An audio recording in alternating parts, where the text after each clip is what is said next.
Rimuru mandou um dos seus subordinados, mais especificamente a Testarossa, como uma representante para um conselho lá no ocidente que estava acontecendo. O problema é que ninguém esperava que um traidor tivesse no meio do ocidente e isso acabasse ocasionando em um ataque surpresa surreal. Mas como um primordial, óbvio que, um dos demônios mais poderosos do mundo, sendo a Testarossa, ela não iria simplesmente recuar com o rabinho entre as pernas, né? De alguma forma ela ia se manter lá. Pelo contrário disso tudo, a gente sabe que ela mandou bem de frente com a Mizari ali. A Mizari foi invocada e a Testarossa ainda assim botou a garota pra correr, cara. Vamos ver, vamos conferir isso tudo, como é que aconteceu, como é que ela conseguiu de fato dominar o ocidente depois disso tudo. Porque a Testarossa dominou em cima das invasões lá. Vem comigo, vamos nessa.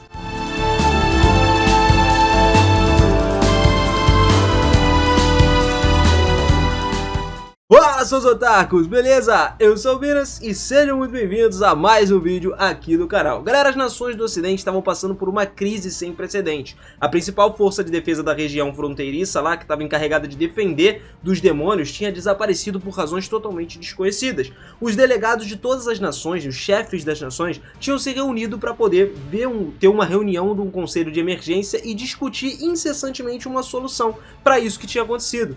E cara, se essas terras caíssem, seria muito ruim para a humanidade, porque, as pessoas iam começar a diminuir, a humanidade estava próxima da extinção.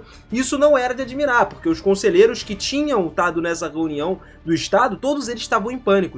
Os soldados enviados para várias nações seriam dirigidos pelos recém-chegados da Federação de Jura de Tempest. A ideia tinha sido aprovada como um apoio unânime, todo mundo decidiu ficar de boa e aceitar que a Testarossa dirigisse. Então, alguém esperaria zero queixas disso aí. Só que, no entanto, para todos os vereadores entregarem voluntariamente o precioso exército da sua nação aos monstros, porque a Federação de Jura, para quem não sabe, que é básico, todos lá são monstros, poucos são humanos. Isso era uma coisa difícil de se aceitar. O presidente do Conselho de Estado do Oeste, então, ele estava tentando restaurar a ordem da sala, falando que eles tinham que delegar a Federação de Tempest e Jura, porque, cara, pelo que a Testarossa tinha sido designada para lá pelo Senhor Demônio Rimuru, ela era muito poderosa, era uma das pessoas que sabia mais sobre estratégias militares, tanto que o Rimuru confiou a ela como representante. Assim, ela deveria com certeza ser digna do exército de coalizão. Então, todos os olhos dos conselheiros ficaram fixados na Testarossa. Quando o conselheiro convocasse o seu exército aí, o controle militar executivo finalmente conheceu a Testarossa. Até certo ponto, era normal que todos ficassem meio que, um pouco para trás, com o pé atrás e tal, e começassem a avaliar ela simultaneamente. E isso aconteceu. Só que entre os governantes de lá, a Testarossa era um espetáculo incomum, cara. Era uma jovem mulher, para não mencionar toda a sua aparência, sua beleza aí, né? Muitos conselheiros, inclusive, não podiam nem evitar pensar na beleza dela, mas ninguém foi tão estúpido a ponto de dizer em voz alta. Todos se perguntavam por que aquela mulher, a Testarossa, tinha tanto poder. Um dos conselheiros então preparou uma pergunta para ela e fez. Basicamente, ele queria saber se ela realmente sabia comandar um exército. E com um sorriso no rosto encantador, a Testarossa respondeu, para todos ficarem mais calmos, porque o Rimuru deu uma ordem de proteger todas as nações que são membros do Conselho de Estados Ocidentais. Assim, os seus subordinados já foram para cada uma das nações para defender lá. E assim, então, ela pediu o relatório a um dos seus subordinados, aonde, de acordo com as informações que ele recebeu, reforços confiáveis chegaram à defesa do norte, e as informações enviaram uma onda de choque através de todos os corredores que estavam lá, todo mundo que estava lá. Os navios dos dragões da dinastia de Sarion estavam entrando em cena nesse momento também, e tinha alguns demônios menores lutando lá. Aparentemente os subordinados de um certo elfo seriam facilmente eliminados por lá. No entanto, cara, os reforços ainda estavam por vir. Sobre esse intenso brilho dos olhos carmesim da Testarossa, então, Moss, que era o cara com quem ela estava falando, o subordinado dela, se encolheu de medo sem parar. A Testarossa estava assinando a sua própria sentença de morte, além de ter menosprezado todos os seus amigos e o Rimuru, cara? Então o próprio modo que ele falou não podia se repetir. Basicamente o Moss, infelizmente, insultou a Tempest, entre aspas, e ela sentiu que ele estava sendo muito arrogante. E essa atitude arrogante provavelmente teria sido o fim dele se ele continuasse. E no momento seguinte, a atmosfera dentro da sala se tornou incrivelmente caótica. Depois de ouvir toda a conversa entre a Testarossa e os servos do conselho, eles tinham uma ideia mais aproximada de toda a situação, tudo que estava acontecendo. A nação acreditava na Testarossa e eles acabaram concordando realmente em confiar nela, deixar ela manejar todos nesse assunto militar. E a Testarossa viu que alguns deles declararam seu apoio retumbante. O galera, vamos lá, firme e forte. No entanto, também tem aquela galera que é contra, né? Aqueles que rejeitaram essa ideia. Só que a Testarossa observou uma certa pessoa com uma indiferença. Ele não deu a sua opinião, simplesmente olhou. Pouco tempo depois, a Testarossa se levantou de repente e ela acusou alguém que estava se escondendo ali dentro. Só que isso aconteceu de forma tão rápida, tá ligado? Que os conselheiros ficaram tipo, cara, o que essa garota tá fazendo? O que ela simplesmente tá falando aí? O que ela tá dizendo? Embora realmente tivesse uma pessoa no meio dos conselheiros que ficou pálida, com suor escorrendo nas bochechas, cara. E quando a Testarossa olhou pra ele, ele era um dos 5 grandes anciãos, cara. O duque do reino de Rostéria. Ele estava fazendo o melhor que ele podia para esconder o seu pânico interior e respondeu a Testarossa. Só que, no entanto, a Testarossa simplesmente esboçou um sorriso para ele. Algo engraçado, né? E o cara então perdeu a compostura completamente e reagiu primeiro como era de se esperar. Ele falou que os monstros não são dignos de confiança. Ele disse que todos deveriam usar as suas próprias forças para proteger a humanidade. O seu rosto estava coberto por uma fina camada de suor. E em contraste, o sorriso da Testarossa ficava cada vez mais profundo, tá ligado? Penetrando o olhar desse cara. E ao perceber tudo o que estava acontecendo depois do Johan ter chamado, né, os soldados entraram rapidamente na sala de reuniões. Entre eles também estavam seus guardas pessoais, né? Rapidamente ele recuperou a compostura depois disso e a Testarossa começou a brincar com o cabelo, mexer no cabelo, parecendo mais elegante, né? Enquanto fazia isso, os outros conselheiros voltaram a uma bagunça completa. Então a Testarossa perguntou pra eles quem ele estava comunicando, com quem ele estava falando através da comunicação mágica antes. E ela também perguntou o porquê que ele deu a ordem de simplesmente interromper a barreira de defesa da nação.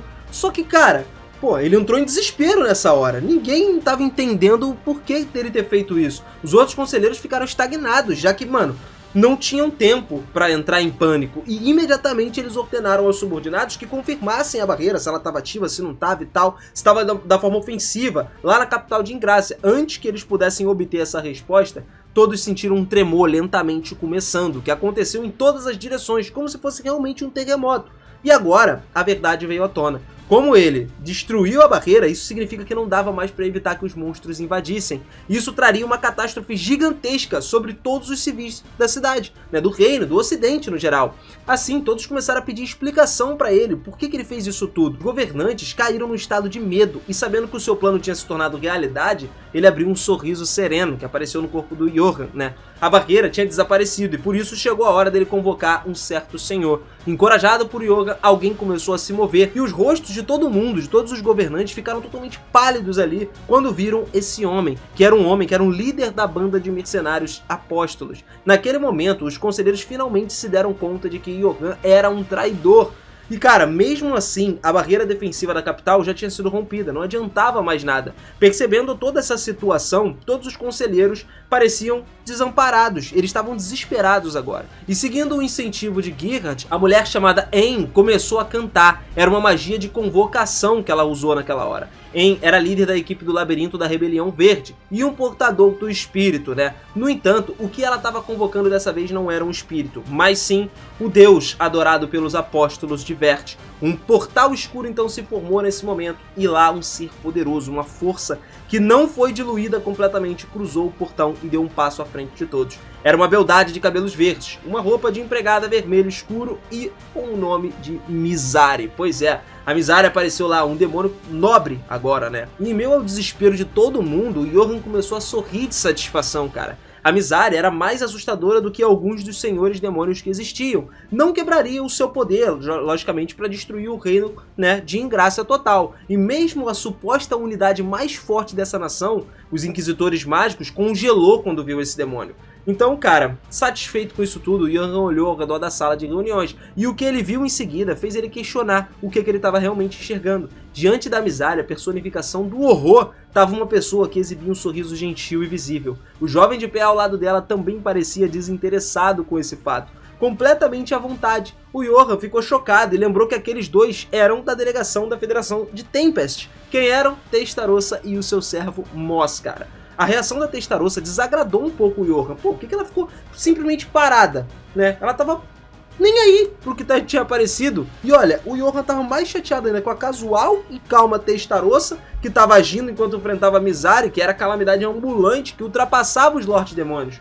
Mesmo assim, ele mudou rapidamente de opinião. Vocês já vão entender o porquê, tá? Embora Testarossa possa ser forte como um monstro, a sua confiança e arrogância, né, logo seria sua ruína. Isso era o que ele pensava. Você não pode fazer nada, apenas lutar com a sua força. Nem mesmo ele viu através da verdadeira força dos seus oponentes. Então, ao simplesmente imaginar uma visão da Testarossa sendo angustiada, né, implorando por misericórdia, o coração do Johann se encheu com uma sensação avassaladora de êxtase. Quanto mais confiante a Testarossa tivesse, maior o seu desespero, né? E ao sentir esse gostinho que estava por vir, ele ficava mais animado. Com essa crença, o Johann antecipou ansiosamente esse momento. Foi então que o orador interrompeu essa conversa, falando para Testarossa que ela era a única que tinha que correr, mesmo que seja sozinha, ela deveria reportar isso à sua majestade Rimuru-sama o mais rápido possível. Nas nações ocidentais, a compreensão das pessoas sobre os demônios não era profunda, galera. É justamente por isso que eles não conhecem a Testarossa. E cara, em comparação com os outros especialistas do Império Oriental, o que eles sabiam mal era a ponta do iceberg, cara. Então o orador não foi uma exceção. Quando ele viu a Mizari, mano, ele não estava ciente da sua espécie, ele só sabia que ela era subordinada do Guy Crimson, um símbolo do terror, e portanto ele determinou que a Mizari fosse um indivíduo altamente ameaçador. A ignorância era de fato um pecado, mas às vezes também acabava sendo útil, né, para você ter medo e fugir de certas coisas. Mas se o orador e o conselheiro conhecessem os demônios bem o suficiente, os seus corações não teriam se desesperado no momento em que a Mizari apareceu. Na verdade, eles tiveram até mais sorte, né, já que ainda não haviam caído naquele estado. A razão pela qual o orador continuou implorando sinceramente a Testarossa era porque ele literalmente não sabia quem ela era. Então a Testarossa sorriu pro orador e falou que era para isso que ela estava lá. Embora o orador não tenha entendido o que ela quis dizer, né, justamente porque ele não sabia, ele logo passaria a entender. E ele não foi o único a ficar confuso com as palavras da Testarossa, não. O Johann também sentiu o mesmo. Aquela atitude composta e descontraída da Testarossa levou ele no seu limite. No entanto, o Gerard, ao receber as ordens do Johann, também ficou confuso com a cena que estava acontecendo na frente dele. Justamente porque a Mizari não fez nenhum movimento até então. Ela simplesmente ficou parada lá. Ayn era a tenente de Gerard e ela havia perdido a consciência no instante em que a Mizari foi convocada. Provavelmente isso porque custou, né, a sua força vital. Mas foi sem dúvida um trabalho de mestre. Agora, com o poder em comum da Mizari, seria muito fácil ela matar todos que estavam ali na cena. Isso era o que eles pensavam. Além disso, mesmo a capital real do Reino de Ingrácia logo seria engolfada pela chama infernal que estava por vir. Mas Gerard planejava fugir com Ayn antes que isso acontecesse. Ele então pretendia sacrificar todos os cidadãos dessa cidade ao seu deus Mizari. E como estava contribuindo aí aos membros dos Apóstolos de Vert, certamente eles seriam capazes de se juntar aos subordinados de sua divindade. Então esse era o plano. No entanto, as coisas estavam indo para uma direção completamente oposta do que o Gerard tinha imaginado. Desde que a Mizari apareceu, ela estava parada, em silêncio e olhando para Testarossa. Só que a real é que a Mizari estava abismada. Por quê? Porque ela viu de volta, né? Ela se encontrou de novo com o demônio primordial Blank, que agora recebeu um corpo. Mas acontece que ela não apenas obteve um corpo, mas também recebeu um nome, cara. E assim a Testarossa evoluiu para um demônio nobre, igual a Mizari. Ambos estavam agora em igualdade de condições. À primeira vista, né, suas habilidades de combate estavam no mesmo nível, só que logicamente falando, a Testarossa, que só adquiriu seu corpo recentemente, estaria em desvantagem, por causa de experiência, mas teria sido o caso se não fosse pela personalidade belicosa de Testarossa.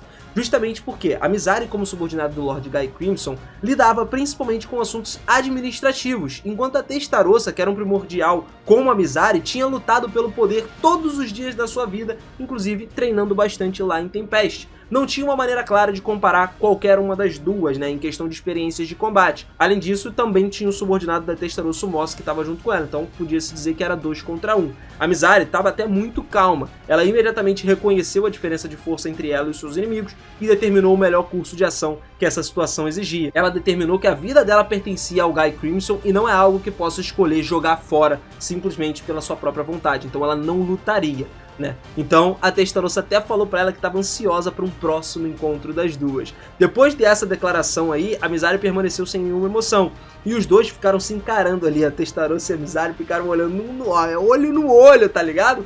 E aí depois de um tempo a Mizari desapareceu. Com a sua partida, ela simplesmente deixou para trás uma sala cheia de espectadores perplexos. O seu Deus, aí, a existência suprema, o invencível, o ser onipotente, foi persuadido a partir do conselheiro que só tinha uma bela aparência, a Testarossa. Ou, assim parecia aos olhos de Gerard, né? Os apóstolos de Vert eram apenas uma ferramenta descartável para Misabi, desde o início. Foi algo que ela preparou por capricho, né, para poder manter as sociedades humanas sob a vigilância e obter mais informações. Havia muitos substitutos que estavam prontos, então ela é indiferente ao destino de Gerard e os outros. O humano é o que mais tem no mundo. Ela então os abandonou sem pensar duas vezes, só que o Gerard se recusou a aceitar essa realidade. Enfurecido então, ele brandiu a espada dele contra a Testarossa. Só que as suas habilidades elevadas de nível A não eram apenas para exibição, tá ligado? A rapidez da sua espada era invisível para pessoa comum. Só que, cara, alguém como a Testarossa, que era um primordial, pra ela ele se movia como se estivesse em câmera lenta. Então, além disso, ela não precisava fazer absolutamente nada. O Moss estava junto com ela, e ele nunca iria ignorar tal insolência de querer atacar sua mestra, né? Com um estalo de dedos, então, a espada de Gerard se partiu no meio. E ele foi simplesmente apreendido por Moss no momento seguinte. Em um piscar de olhos, a orelha do Moss foi enviada voando longe. Mas ele se ajoelhou imediatamente, demonstrando arrependimento por sua má conduta. A Testarossa estava de bom humor ultimamente, o que fez com que ela deixasse ele ficar de boa, né, pelo menos por agora. Ela realmente era uma pessoa muito egocêntrica. O mesmo até se aplica não só para Testarossa, mas também para Última e para a carreira, né? Até porque, como diz aquele antigo ditado, pássaros da mesma pena voam juntos, né? Gerard, então, finalmente reuniu seus pensamentos depois de perder pro Moss, e a conversa entre Misabi e Testarossa começou lentamente a afundar antes que eles percebessem algo crucial. Basicamente, o inimigo deles foi reconhecido por um igual pelo deus que eles queriam, Blanc. Blanc poderia estar se referindo ao primordial branco. É exatamente isso, o Gerard conhecia os demônios primordiais, então ele associou. Foi por isso que ele foi capaz de ver através da identidade oculta da Testarossa. Assim que ele conectou os dois pontos, o Gerard mergulhou num estado estupefato total aí, mano. Ele ficou no desespero mesmo. Agora, armado com o conhecimento de que eles haviam tentado ir contra uma pessoa muito forte, ele sabia que a sua alma nunca veria um dia de descanso a partir daí. O seu ego como indivíduo forte nada significava diante do poder de um primordial, e de certa forma ele encontrou um fim que seja invejável para os outros. Assim, Gerard e Yen, inconscientes agora, foram arrastados pelos inquisitores de magia. Johan, que parecia ter envelhecido alguns anos de repente, né? Enquanto ele estava deitado sem vida no chão, a Testarossa chegou lá, sussurrando nos ouvidos dele, e as palavras que ela disse, cheias de rancor, provocaram algo nele, né? Quando a doce voz da Testarossa atingiu os tímpanos do Johan, o seu coração ficou completamente entorpecido. E aí a Testarossa acariciou o queixo do Johan com o seu dedo pálido antes de abrir caminho para que os Inquisitores da Magia, que estavam esperando para cumprir suas ordens, levassem ele. Os Inquisitores então permaneceram em silêncio durante todo o processo, enquanto escoltavam o Johan simplesmente para fora. Vendo a angústia desse cara, a Testarossa riu, cara. Ela até chamou ele de cachorro de rua e explicou que no conselho os criminosos são todos julgados por um júri. E se as acusações for incitar a subversão do poder do Estado ou então conspiração contra o próprio país, então isso aí já estava fora da jurisdição deles. Basicamente tudo seria tratado por ingrácia. Seria uma pena, né, para Testarossa, porque ela não teria o direito de punir o Johan por isso. Mas mesmo que ela pudesse reivindicar isso daí, né, por legítima defesa, ela mesmo disse que parecia um pouco ruim, porque ele era muito fraco na visão dela, né. As palavras da Testarossa então estavam perfeitamente aliadas com todo o direito internacional. Tomando a lei como desculpa, então, ela apenas utilizou essa lógica para encurralar Johan. E como Johan preso, ele seguiria todos os passos de Gavan, nunca mais veria a luz do dia e eventualmente seria executado em segredo dentro da prisão. Olha, meu parceiro, para os resultados aí, a Testarossa sozinha forçou um demônio que tentou destruir o reino a recuar, salvando a Ingrásia e até mesmo todos os membros do conselho, cara. Esse incidente, inclusive, aumentou o status da Testarossa dentro do conselho, e a sua inteligência e destreza marcial eram algo intransponível, tá ligado? Até o orador começou a ter uma grande consideração pela Testarossa em questão da reputação dela, isso começou a se espalhar por todas as partes. E assim, a Testarossa conseguiu de fato conquistar todo o Ocidente de uma vez por todas. Bom, galera, valeu demais, seu mito. Não esquece de caprichar naquele likezão pra gente. Mais uma história completa de Tensei, né? Por mais uma mitada incrível. E agora dos subordinados do Rimuru, né? Porque não é só o nosso slimezinho que também dá as mitadas sempre não, galera. Pô, tá louco? Tem peste toda, tem poder pra isso. Aproveita também, comenta aí, mano. Deixa nos comentários, eu quero saber qual outra mitada que vocês querem ver. Qual outro personagem vocês gostariam de ver aqui fazendo mitadas. Algum que a gente não trouxe, tá? Que eu tô querendo trazer um bocado pra nós. Então, tamo junto sempre, galera. E se você gostou, tá curtindo, quer acompanhar mais Tensei, se inscreve aqui no canal, mano. Se inscreve, ativa o sininho e, pô, fica por dentro de tudo. Tu vai receber as notificações, vai ter mais vídeo vindo por aí, porque tem muita coisa pra gente conversar ainda. Tensei é um mundo muito grande e tem muita história pela frente. Aquele beijo, um forte abraço e eu te vejo na próxima, hein? Valeu!